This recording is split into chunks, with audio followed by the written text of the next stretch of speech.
Welcome back to the deep dive. So today we are jumping right back into our exploration of London's most essential landmarks, using our source material to really get to the core of things. Exactly. And just to remind everyone, this is the second part of our journey, which we first put together as Hoy viajamos a Londres for the Speakeasy English channel. And before we get into it, we have a really special dedication we want to make. We do. This deep dive is for all of you, the fourth-year secondary students from the Sagrados Corazon School in Torrelavega. That's right.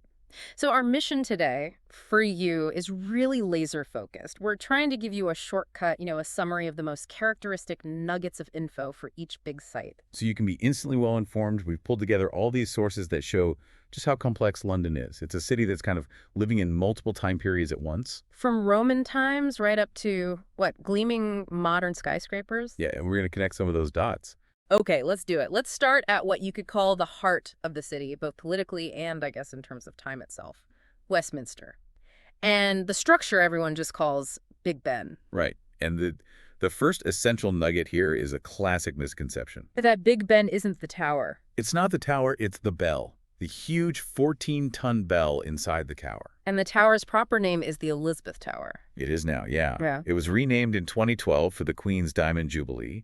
Before that, it was just the clock tower. Very simple. And it's this incredible Gothic structure, 106 meters tall, part of the Palace of Westminster, which was rebuilt after that big fire in 1834. I was just blown away by the scale of it. The clock faces alone are 7 meters in diameter. 7 meters. That's massive. It's hard to even picture. And the minute hands are over 4 meters long and weigh about 100 kilos each. But what's really key here, what the British are so proud of, is its punctuality. Oh, absolutely. The sources make a huge point of this, that during World War II, it survived bombings, the Parliament buildings around it were damaged, but it just kept perfect time. That is just an incredible symbol of resilience, isn't it? It really is. But, there's always an exception that proves the rule. And there is one famous failure. Ah, okay. On New Year's Eve, 1962. Apparently, heavy snow caused some technical problems, and it actually rang in the new year 10 minutes late. 10 minutes late. That's the perfect story to remember. The one time it slipped up. Okay, so that leads us to the next point about perspective. Yeah. Because actually getting inside the Elizabeth Tower is, it's very restricted, especially for foreign tourists. Right, so right across the river, you have London's modern answer to that. The London Eye. The London Eye. It's the accessible, democratic viewpoint standing right on the South Bank opposite Parliament. Europe's tallest observation wheel at 135 meters high. And the owners have this very specific name for it. They call it the world's highest cantilever observation wheel. What does cantilever really mean here? It just means it's only supported on one side. There's this giant A-frame, and the whole wheel hangs over the river from that single point. It's a real engineering feat. So it looks like it's floating. Pretty much. And the whole ride takes about 30 minutes, so it's quite slow and relaxed. You get plenty of time. And it has 32 of those glass capsules. I love this detail. One for each of London's boroughs. Yes, but, and here's a great little tidbit, they actually skip the number 13. No way! For good luck. For good luck. The capsules are numbered up to 33. So you've got this peak of modern engineering, and they're still, honoring old superstitions. I love that. And one of the sources quotes the architect Richard Rogers, who said, "The eye did for London what the Eiffel Tower did for Paris." Which is such a powerful comparison. Because it made the city's view available to everyone, not just people in exclusive buildings. It's a shared perspective. And that's the perfect summary for Westminster, really.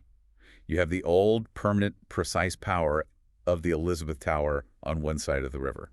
And the modern, open, accessible view from the London Eye on the other. Exactly. Perfect.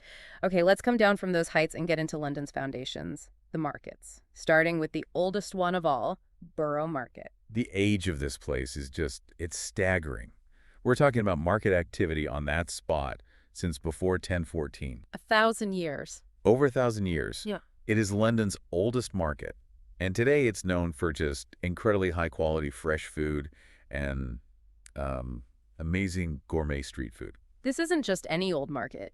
Its reputation is so high that big-name chefs like Jamie Oliver are seen there shopping. You can get everything. Artisanal cheese, fresh oysters, paella. It's a real foodie paradise. And it's a cultural landmark too, right, for movie fans? Oh, yeah, definitely. The famous pub, the Globe, is right there, and so is the doorway they use for Bridget Jones's house. That's amazing. I also read that back in 1754, the market was actually banned for a while. Why was that? It was causing too much traffic congestion near London Bridge. It was literally too popular for its own good, even hundreds of years ago. It's incredible. Now, if you contrast that ancient foodie vibe of Borough with, say, Covent Garden, it's a completely different energy. Covent Garden is all about that bohemian, artistic atmosphere. There are always street performers, artists, just a buzz. It started as farmland, then became London's big fruit and flower market. But today, the main building has the apple market. Which ironically sells no apples. Not a single one. It's all artisan goods, crafts, artwork. The name is just a nod to its history. And if it gets too hectic, the sources point to a sort of secret corner. St. Paul's Church. We call it the Actors' Church. Apparently, its gardens are a proper little oasis of calm, right in the middle of everything. And there are other little hidden gems like the Punch and Judy pub and Benjamin Pollock's toy shop, which sells these amazing old Victorian-style paper theaters. It feels like stepping back in time. So our third market, Leadenhall, kind of brings it all together with the architecture. This one is deep in the city of London, the financial district. Its origins are Roman from the 14th century, but the look is pure Victorian. Those stunning Victorian arches and that glass roof. It's beautiful. And it's completely transformed. It's not for everyday groceries anymore. It's all high-end boutiques, fancy restaurants, award-winning pubs. So you see this clear evolution, don't you? You go from the 1,000-year-old food market at Borough to the bohemian arts and crafts hub at Covent Garden. To this covered Roman-founded architectural gem that's now all about luxury retail. It's the story of London's commerce right there. That's a great way to put it. And that transition from history to modern luxury takes us perfectly to our last segment, where we look at London's dark past and its high-energy present, starting with the Tower of London. The Tower is just the ultimate contradiction. On one hand, it was a secure fortress, a royal palace full of luxury. But on the other, it was the Tower of Terror, an infamous prison. If you offended the monarch, that's where you ended up, and it often didn't end well. Torture, executions. Right. Figures like Anne Boleyn were imprisoned there. When you visit, there are a few things you absolutely have to see. The crown jewels are number one. Of course. The sheer history in that collection, the crowns, the scepters, it's just invaluable. And you have to see the White Tower, the oldest part of the fortress, which dates all the way back to 1078. But the real character of the place, the thing everyone knows, is the legend. The ravens. The ravens. If they disappear, the tower and the whole kingdom will fall. And this is where it gets really fascinating. This isn't just a quaint old story they tell tourists. There is an official raven master. Someone whose job it is to look after the ravens. To feed them, care for them, and this is the best part, to clip one of their wings so they can't fly too far away. So the government is actively preventing an ancient prophecy from coming true. That's amazing. It's a very serious commitment to superstition. Okay, let's do a complete 180 now. From ancient fortresses to the absolute hub of modern entertainment, Leicester Square. Right. This is London's home of film and entertainment. It's a pedestrian square, it's always busy, and it's famous for hosting huge movie premieres. Because it has the cinema with the biggest screen and the most seats in the country. Exactly. This is where you see the A-listers on the red carpet. In the middle of the square, in the garden, there's this trail called Scenes in the Square. Yeah, with all the statues, you have historical figures like Shakespeare and Isaac Newton. Right next to Bridget Jones and a character from the movie Get Out. It's this wild mix of history and pop culture. And what's amazing is how quickly you can switch worlds. You walk for less than a minute, and you're in Chinatown. And it's a total visual transformation. The red lanterns, the big Chinese arches or paifangs. It's this incredibly vibrant hub of culture and food.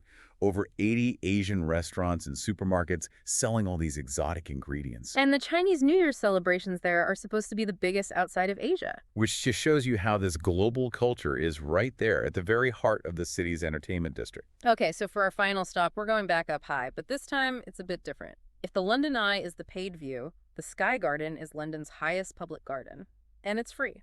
That's the key thing. Access is free to the public. You do have to book your tickets in advance, but it doesn't cost anything to go up.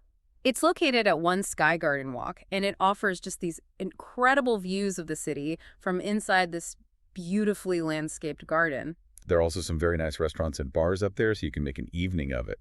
It's a great alternative to the eye, really. It gives you a totally different perspective, doesn't it? More of the eastern part of the city, the financial district with all its unique architecture.